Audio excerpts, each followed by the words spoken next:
મારી એક ગુજરાતની દીકરી જોડે ચાલે જે પ્રકારની ઘટના બની છે, માં અંબાના ચરણોમાં વંદન કરીને, માં અંબાને પ્રાર્થના કરીને એક જ મનોકામના માંગી છે કે માં અંબા આ ગુજરાતના એક એક પોલીસ જવાનોનું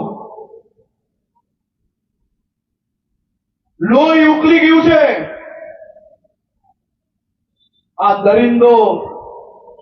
દુનિયાના કોઈ બી ખૂણે જઈને છુપાય, પણ આ ગુજરાત પોલીસની મહેનત પર માં અંબા શક્તિ આપજે, આશીર્વાદ આપજે અને વહેલાથી વહેલા મારી ગુજરાતની દીકરી પર જે પ્રકારની ઘટના થઈ છે એને પકડવા માટે કંઈક ને કંઈક શક્તિ આપજે. તમે કલ્પના કરો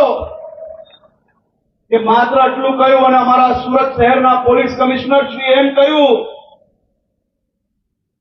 કે સાહેબ આપણી ગુજરાત પોલીસ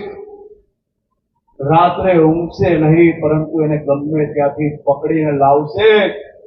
અને જીવનમાં ક્યારેય કોઈ દીકરી પર આંખ ઊંચી નહીં કરી શકે